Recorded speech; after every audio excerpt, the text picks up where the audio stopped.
नमस्कार दोस्तों। ऐसे आपको मालूम है कि मैं दुबई में आया हूँ इस वक्त, और यहाँ पर जब ये ट्रम्प की इनाग्रेशन हो रही थी, लोग रात को लेट बैठकर वो पूरी की पूरी स्पीच सुन रहे थे कि ये क्या करने वाले हैं।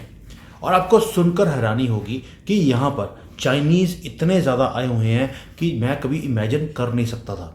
रीज़न क्या है? रीज़न ये है कि ये चाइनीज़ न्यू ईयर का टाइम है, और न्यू ईयर वैसा ही होता है जैसे भारत में दिवाली होती है। हम अपने घरों में जाकर दिवाली मनाते हैं, बाहर नहीं जाते। चाइनीज़ का भी यही हाल है, ये इनका दिवाली का टाइम है, लेकिन इनका दिवालिया निकल गया है। इसलिए ये अपने कंट्री को, ये अपनी कंपनीज को बचाने के लिए ये सारे यहाँ पर आए हुए थे, अपनी कंपनीज को रजिस्टर करने के लिए। 1 लाख से ज़्यादा लोगों ने तो यहाँ पर अपनी कंपनियाँ रजिस्टर कर ली हैं। जो दुबई से डाटा आया है, सारे चाइनीज़ हैं। रीज़न, इनको लगता था कि डोनाल्ड ट्रंप के आने के बाद एक ऐसी स्पेकुलेशन थी कि ये चाइना को डुबो देगा, और हुआ क्या? हुआ ये उससे उल्टा। और लोगों ने यहाँ तक भी कर लिया था कि जो अपनी करेंसी है युआन, उसको डॉलर में शिफ्ट करना शुरू कर दिया था कि अब करेंसी वीक हो जाएगी तो हम उसको कन्वर्ट करके पैसे बना लेंगे। उसका भी उल्टा हुआ। इनकी करेंसी स्ट्रांग हो गई है ट्रंप की एक स्पीच के बाद।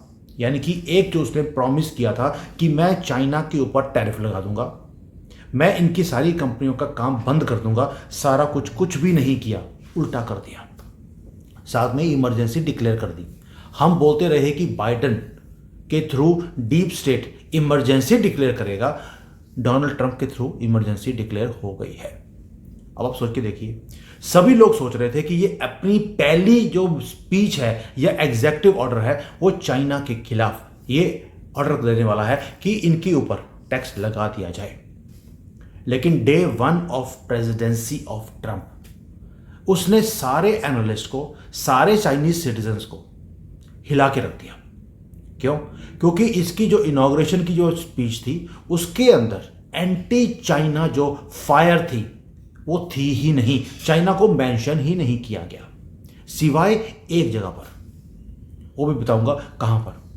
और मेरा क्वेश्चन आपसे है, क्या ये एक सिग्नल है कि यूएस और चाइना के जो रिलेशंस हैं उसे रीसेट कर दिया है डीप स्टेट ने ट्रंप के थ्रू भी, या ये सिर्फ एक काम है बिफोर द स्टॉर्म, जो ये इकोनॉमिक वॉरफेयर ट्रंप करने वाले हैं। भारत को बोल दिया 100% टैरिफ लगा दूंगा, यूरोप को बोल दिया टैरिफ लगा दूंगा, चाइना को नहीं बोला है कि टैरिफ लगाऊंगा, जबकि जो कैंपेन था उसके अंदर बोलते रहे कि मेरे आते ही मैं चाइना के ऊपर 60% टैक्स लगाऊंगा। क्या ये यू टर्न है? और ये शॉकिंग यू टर्न होगा। भारत को बोल दिया, और भारत के तो जयशंकर जी को जाना भी पड़ा। और वहां पर अगर आप फोटोज देखेंगे रूबियो और जयशंकर जी की, जयशंकर जी के मुंह पे ऊपर स्माइल है, उसके नहीं है। यानी कि पूरे खुंदक में बैठे हैं कि हमने किसी को छोड़ना नहीं है, लेकिन चाइना को छोड़ दिया। बड़ी हैरानी की बात है। और 2-3 चीज़ें और हुई हैं, पूरी डिटेल में बात करेंगे, क्योंकि जहाँ से मैं बैठ कर देखता हूँ वहाँ पर चीज़ें बहुत डिफरेंट है चाइना में। और अभी दुबई में आया हूँ मैं, यहाँ पे यूरोपियंस भी आए हुए हैं, वो भी अपनी कंपनीज को यहाँ पर रजिस्टर कर रहे हैं। भाई यहाँ पर अफरा तफरी का माहौल है, हर एक आदमी यहाँ पर प्रॉपर्टियाँ खरीद रहा है, कंपनियाँ रजिस्टर कर रहा है, ताकि ट्रंप से बचा जाए। इतना दबदबा है इस आदमी का। और कई लोग थे जो मेरी होटल में रुके थे यहाँ पर, उन्होंने, जो चाइना से आए थे, उन्होंने अपनी टिकटें वापस की, बुक भी करवा ली है कि कोई ज़रूरत नहीं है अभी यहाँ पर इन्वेस्टमेंट करने की, साडी कंट्री बच गई। क्यों? क्योंकि ट्रंप ने अपनी स्पीच के अंदर चाइना को टच ही नहीं किया। 60% टैक्स बोला था, नहीं किया। इन्होंने बोला था डीकपल कर लेंगे चाइना से, नहीं किया है। और जो बीजिंग है, उन्होंने बड़ी बार सोचा कि यार ये बीजिंग क्या करने वाला है, और ट्रंप ने बोला पैनामा कनाल जो है वहाँ पर बीजिंग का कंट्रोल है, उसके ऊपर हम बात करेंगे। आप सोच के देखिए, पैनामा कनाल, सिर्फ एक चीज़, चेस बोर्ड पूरी बिछाई हुई थी और आदमी ने मूव ही नहीं चली। साथ में एक काम और कर दिया, टिकटॉक जो सुप्रीम कोर्ट ने, वहाँ के यूएसए के सुप्रीम कोर्ट ने बैन कर दिया था, उसको भी 75 दिन का टाइम दे दिया है कि भाई इसके ऊपर देखेंगे, और उसके बाद देखेंगे कि भाई इसको बैन करना है या नहीं करना। यूएसए में यूएसए का प्रेसिडेंट चाइना की भाषा बोल रहा है।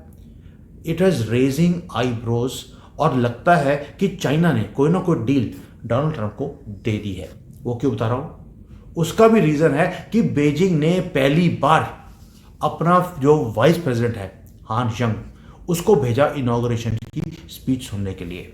ये रेयर ऑफ रेयर है, चाइना कभी भी किसी की इनॉग्रेशन पे किसी के प्राइम मिनिस्टर या प्रेसिडेंट की अगर इनविटेशन आई होती है ये अपने लोगों को भेजते ही नहीं है, क्योंकि चाइना को लगता है कि हम अपने आदमी को भेजेंगे, दूसरे वाले को लगेगा कि ये थोड़ा सा वीक है इसलिए अपने आदमी को भेजा है, ये भेजते नहीं है। लेकिन इस बार चाइना ने भेजा, यानी कि एक स्ट्रेटेजिक कैलकुलेशन चाइना ने भी करी है। और मेरा आपसे क्वेश्चन है, मैं बार बार सोचने के लिए मजबूर हो रहा हूं कि क्या ट्रंप ने अपना जो स्टैंड था चाइना के खिलाफ उसे सॉफ्ट कर लिया है, या वो एक ट्रैप बिछा रहे हैं चाइनीज इकोनॉमी के लिए। वो आए हैं अभी, उसके बाद ये सोचेंगे कि क्या कुछ मुझे करना है इनकी कंपनी को डुबोने के लिए। आपको क्या लगता है दोनों में से क्या है? Is it soft because of deep states pressure, या ये अभी ट्रैप बिछाने का काम कर रहे हैं? अभी जो चाइना है, चाइना में कई सीईओज हैं जो कंसल्टिंग फर्म्स हैं मेरे से जुड़ी भी हुई हैं। मैंने उनके साथ बात करी कल कि भैया ये क्या हो गया, चाइना को जो कॉन्फिडेंस था वो तो बड़ा ही लो था ट्रंप को लेकर, अभी क्या माहौल है? तो चाइना ने बोल दिया, या जो कंसल्टिंग फर्म्स हैं उन्होंने बोल दिया कि जो ट्रंप है हमें पहले दिन से पता है कि ये एक ट्रांजैक्शनल आदमी है, ये बिजनेसमैन की माइंड रखता है, ये पॉलिटिशियन ट्रंप नहीं है, और इसे जो है सिर्फ ट्रांजैक्शन चाहिए, इसको फायदे की चीज दिखेगी तो ये कोई भी काम करने को तैयार है। बस हमें चिंता अगर अब है, हमें अब अपनी इकोनॉमी की चिंता इतनी नहीं है, अब ताइवान की चिंता हो गई है। यानी कि कहीं ना कहीं ट्रंप ने इकोनॉमी को छोड़कर इनकी जो दुखती रग है वो है ताइवान, उसको टच करने की प्लानिंग कर ली है अंदर ही अंदर। चाइना रिस्पेक्ट करता है कि ये ट्रांजैक्शनल प्रेसिडेंट है, इकोनॉमी को टच नहीं करेगा, बस अब कहीं ताइवान को टच कर दिया तो साड़ी तो जो नाक कट जा रही है। और ट्रंप हमेशा यही काम करता भी है कि अगर उसको डील करनी है वो कोई ना कोई उल्टा काम करेगा ताकि आप टेबल पर रोते पीटते उसके सामने गिड़गिड़ाए कि माई बाप तुसी ये ना करो, जो भी करवाना है हमारे से करवा लो। और ये सेंसिटिव इशू जो ताइवान का है उसे टच करने वाला है ट्रंप। मुझे जो हैरानी हो रही थी वो मेरी अब शक में जो शक था वो अब यकीन हो गया है कि वो ट्रंप जो है अपने पैसिफिक रीजन जो लैंड्स के बोलता है उसको सिक्योर करने के लिए वो ताइवान को टच करेगा। क्यों बोल रहा हूँ? लास्ट टाइम जब ये प्रेसिडेंट था ट्रंप, उस वक्त एक काम किया था, इनकी स्टील इंडस्ट्री के ऊपर 25% टैक्स लगा दिया। दोस्तों 2018 में लगाया था, आज तक चाइना उस शॉक से बाहर निकल नहीं पाया है। और ट्रंप की जो इस बार विलिंगनेस है कि वो डायरेक्ट पंगा नहीं लेगा, उसने 4 साल ऑब्जर्व कर लिया कि मैं हर एक बंदे से जिससे मैंने पंगा लिया उन्होंने मुझे 2020 में हरवाने के लिए सारे हथकंडे अपनाए। इस बार मुझे डायरेक्टली पंगा नहीं लेना है, हर एक जगह पर अपने रिलेशंस को ऑप्टिमिस्टिक रखना है और उसके बाद अपने काम को ब्यूटीफुली निकालना भी है। दोस्तों आप सोचकर देखिए कैंपेन में क्या कुछ बोला था, और अब तो उसने बोलना शुरू कर दिया ट्रंप ने कि ताइवान को भी हम प्रोटेक्ट तभी करेंगे जब वो अपनी प्रोटेक्शन के लिए पेमेंट करेंगे। ट्रंप इधर ताइवान को लाइन पे लगा दिया, उधर चाइना को अपने पीछे लगा दिया, और इसी को बोलते हैं एक, जिसको बोलते हैं एक अप्रोच, एक विजनरी की, एक बिजनेसमैन की, एक पॉलिटिशियन की। ये तो लीथल कॉम्बिनेशन हो गया, politician also and businessman also, super rich also, जो खरीदा नहीं जा सकता। हाँ, डीप स्टेट का प्रेशर जरूर रहेगा क्योंकि इलॉन मस्क साथ में है, वो डीप स्टेट का एजेंडा है वो भी पूरा करता रहेगा, लेकिन एक स्टॉर्म है जिसे डिले कर दिया और चाइना को सोचने के लिए मजबूर भी कर दिया। कुछ दिन के लिए चाइना बच जरूर गया है दोस्तों, बट लंबी तौर तक ये बच नहीं सकते, और इसलिए इन्होंने अपने वाइस प्रेसिडेंट को भेजा भी। अब आप सोचिए ताइवान जो ट्रंप है उसने इमीडिएट टैरिफ के ऊपर साइलेंस कैसे रख ली? भाई 1 साल से वो एक ही बात बोल रहा है, पहले दिन मैं इनके ऊपर टैक्स लगा दूंगा। और अब जितने एनालिस्ट हैं वो सोचने के लिए मजबूर थे। जब मैंने डीपली देखा इसको तो एक चीज पता लगी है कि ट्रंप टैरिफ लगाएंगे ही लगाएंगे, पहले दिन नहीं लगाए हैं। अब मैटर ये है चाइना टेबल के ऊपर कौन सी डील रखने वाला है, बिहाइंड द सीन रखेगा या फ्रंट में आके रखेगा। अब इसके ऊपर बात करता हूं। चाइनीज़ जो कम्युनिस्ट पार्टी है उसका मुझे एक चीज़ पता है मुझे, जहाँ पर उन्हें लगता है कि मेरी पोजीशन वीक हो रही है अपनी डोमेस्टिक कंजम्पशन के सामने, लोगों के सामने, वो कभी भी चीज़ों को ऑन द टेबल नहीं रखता है, एक घोस्ट की तरह पीछे से काम करता है छुप के। और उसके बाद अपनी कंट्री को दिखाएगा, देखिए असी तक ट्रंप ने कंट्रोल कर लिया, जबकि कंट्रोल्ड खुद होते हैं लेकिन सामने दिखाने के लिए कुछ और होता है। दोस्तों ये चीज़ होने वाली है, चाइना कोई ना कोई जो कंप्लायंसेस हैं, कोई एग्रीमेंट्स हैं, वो बेजिंग के साथ करने वाला है, ट्रंप के साथ वो करने वाला है, ताकि ट्रंप ओपनली इनकी नाक ना काटे। और इनकी जो नाक है या इसका जो फेस सेविंग है वो बहुत इंपॉर्टेंट होती है कम्युनिस्ट के लिए, इसलिए ये कोई भी हरकत करेंगे, किसी भी हद तक नीचे गिरना पड़ेगा, ये गिर जाएंगे, लेकिन अपने कंट्री का नाम खराब नहीं होने देंगे। अभी यहाँ पर ऑप्टिमिस्टिक हो गई, ऑप्टिमिज्म है कि भी क्रिप्टो करेंसी आने वाली है। ट्रंप ऑलरेडी उन्होंने अपने कार्ड्स को ले करना शुरू कर दिया टेबल के ऊपर। ट्रंप अनप्रडिक्टेबल भी हैं लेकिन प्रिडिक्टेबल भी हैं। अनप्रडिक्टेबल ये है, रात को सोचा कि ये करना है तो रात को 2 बजे ट्वीट कर देंगे कि मैं तो वाट लगाने वाला हूँ चाइना की। लेकिन प्रिडिक्टेबल ऐसे है कि बिजनेसमैन है, उसे डील चाहिए। Please understand both the things. और मैं बार बार बोल रहा हूँ, चाइनीज़ ने अपने जो करेंसीज को चेंज किया था, ट्रंप को मालूम था कि ये सारे डॉलर खरीद रहे हैं, उसने कोई बात ही नहीं करी, सबके पैसे धरे के धरे रह गए। यानी कि जो डॉलर को होल्ड करके बैठे हैं वो अब सेल नहीं करेंगे। आप समझते हैं कितने मल्टीपल एंगल्स हैं जिसके ऊपर ट्रंप ने पहले दिन ही काम कर दिया, साथ में थोड़ा खुश भी कर दिया इनको। टिकटॉक को बैन करना था, नहीं किया है, और ये चाइनीज ओन्ड ऐप है, यहाँ पर गवर्नमेंट का पूरा कंट्रोल है इनके ऊपर। बिल्कुल ऐसे लगता था कि टिकटॉक बैन हो जाएगा यूएसए के अंदर, लेकिन आते ही कहीं ना कहीं डोनाल्ड ट्रंप ने भी एक जिसको बोलते हैं कि एक रिप्राइव दे दिया है 75 दिन का। ये छोटी कंपनी नहीं है, गवर्नमेंट का पूरा इंटरेस्ट है, और टिकटॉक ही वो चीज़ है जिसके थ्रू ये नैरेटिव्स क्रिएट करते हैं पूरे दुनिया में। भारत के अंदर भी टिकटॉक हमने जो बैन किया 2020 में, उसका रीज़न एक ही था कि ये अपना मोदी जी के खिलाफ वहाँ पर वीडियोस को प्रमोट करते थे। वैसे ही जैसे यूट्यूब है, बाकी सोशल मीडिया पे मोदी जी के खिलाफ या ट्रंप के खिलाफ वहाँ पर एक नैरेटिव्स को फैलाया जाता है। फैलाने का इतना लेवल है कि ताइवान के अंदर टिकटॉक बहुत फेमस है, और वहाँ पर वीडियोस बनाते गए वो कि किस तरह से कम्युनिस्ट पार्टी कितनी बढ़िया है, देखिए अपने लोगों का ध्यान कितने अच्छा रख रही है, डेमोक्रेसी खतरे में है, गंदी है, यहाँ पर जो है लड़ाई होती रहती है आपस में। कम्युनिस्ट पार्टी में कोई लड़ाई नहीं है। अब जो यंग पॉपुलेशन है ताइवान की, उनको जब पूछा गया कि अगर चाइना आपके ऊपर अटैक कर आपको चाइना में मिला देता है तो क्या फ़र्क पड़ेगा, तो उन्होंने बोला बहुत अच्छा है, एटलीस्ट जो पॉलिटिकल पार्टीज एक दूसरे में लड़ती रहती हैं वो नहीं होगा। यानी कि वो सारा जो चीज़ें थी वो बच्चों के दिमाग में ऑलरेडी डीपली जानी शुरू होगी, क्योंकि जो यंग पॉपुलेशन है वही इन चीज़ों को देखती है।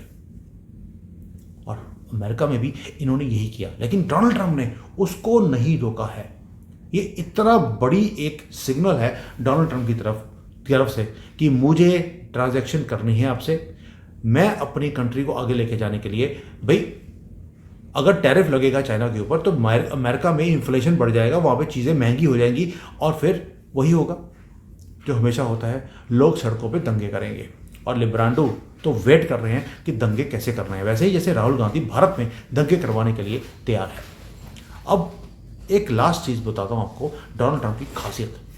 उसने बोल दिया, एक तो जो इनका था मैक्सिको का, गल्फ ऑफ मैक्सिको, उसका नाम चढ़कर गल्फ ऑफ अमेरिका करना है।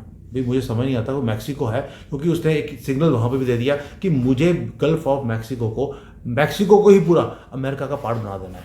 क्यों?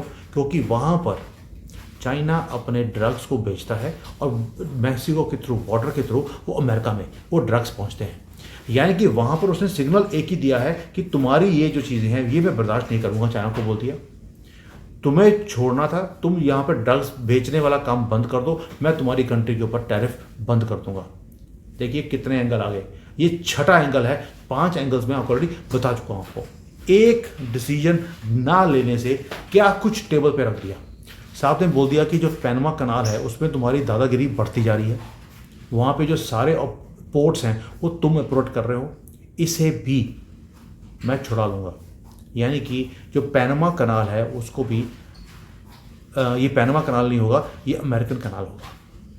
यानी कि डोनाल्ड ट्रंप का जो फोकस है वो इतना ज़्यादा क्लियर है कि मुझे चाइना का इन्फ्लुएंस को जो ग्लोबल ट्रेड के रूट्स के ऊपर है उसे कम करना है या ख़त्म करना है। और यहीं पर आती है सारी ट्विस्ट कि बीजिंग सोच रहा था कि ये मेरे ऊपर टैरिफ लगाएगा, और डोनाल्ड ट्रंप ने 5-6 काम ऐसे कर दिए कि अब बीजिंग भी घबराया भी हुआ है और सोच में पड़ गया अब हम टेबल पे रखें क्या। इसलिए इन्होंने अब मार्च में मीटिंग रखने का ऐलान कर दिया। चाइना में अब मार्च के अंदर एक बहुत हाई लेवल की मीटिंग होने वाली है कि डोनाल्ड ट्रंप ने जो कुछ किया है अब इसका असर क्या होगा, इसका काउंटर क्या है।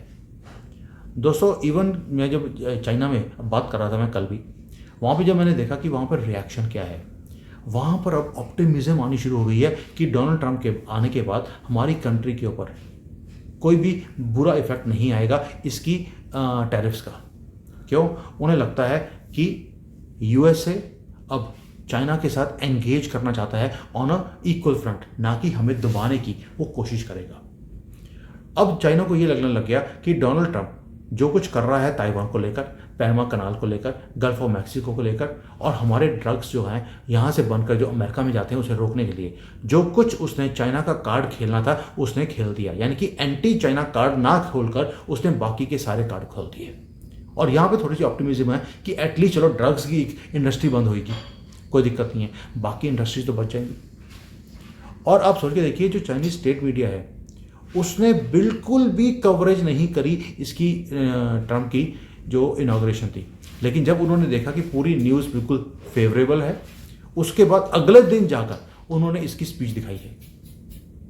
यानी कि उन्होंने ये बोल दिया कि ट्रंप की जो फॉरेन पॉलिसी है वो इतनी सोफिस्टिकेटेड नहीं है जिस तरह से लास्ट टाइम थी। उसके बाद इन्होंने इसको कवर किया है। एक दिन तो सोचने में लगा दिया कि डोनाल्ड ट्रंप ने साढ़े नाल कर की लेता, समझ सकते हो। अब आते हैं दोबारा से कि क्या ये नया तरीका है डोनाल्ड ट्रंप का या ओल्ड वे है इसका एंगेज करने का। अब मैं आपको बताता हूँ, इट इज़ अ ओल्ड वे। वो सिर्फ चाइना को रूम दे रहा है थोड़ा सा सांस लेने का, लेकिन इसका मतलब ये नहीं है कि वो स्क्रूज को टाइट नहीं करेगा इनकी गर्दन के ऊपर, वो तो होना ही है। वर्ल्ड वॉच कर रहा है, चाइना सदमे में है, और ट्रंप मुझे लगता है एक जीनियस उसने रीसेट रख दिया यूएस चाइना के रिलेशन को। अगर आगे चलना है तो स्टेक्स हाई हैं, आपको बड़ी गेम खेलनी पड़ेगी, और चाइना को मजबूर किया है बड़ी गेम खेलने के लिए। जो जो उसके वीक पॉइंट्स है चाइना के उसको टच कर दिया। ताइवान टच किया है तो उन्होंने ड्रग्स को भी, फेंटानिल को, उसको भी टच कर दिया। यानी कि एक ही चीज़ है, ट्रंप की presidency last time wild card थी, इस बार बड़ी कैलकुलेटिव, डीप सोची समझी साजिश के थ्रू ये पंगा नहीं लेगा। दोस्तों डोनाल्ड ट्रंप इस बार पंगा नहीं लेगा डायरेक्टली, लेकिन काम ऐसे ऐसे करेगा कि आपको झुकना ही पड़ेगा। भारत को भी उसने सिग्नल दे दिया, दोस्ती गई एक तरफ, भाड़ में नहीं गई एक तरफ। मेरी कंट्री में जो आपका माल आता है वो ज़्यादा आता है, जबकि अमेरिकन प्रोडक्ट्स भारत में नहीं आते, आपको टैरिफ कम करने पड़ेंगे। आपको इलॉन मस्क को फेयर ग्राउंड नहीं, उसको एक्स्ट्रा इंसेंटिव देने पड़ेंगे ताकि उसका स्टार लिंक भी आए, उसकी गाड़ी भी भारत में आए, और आपको उसको फ्री में लैंड भी देनी है, आपको उसको सब कुछ देना है जो वो मांग रहा है, और भारत को ये देना पड़ेगा।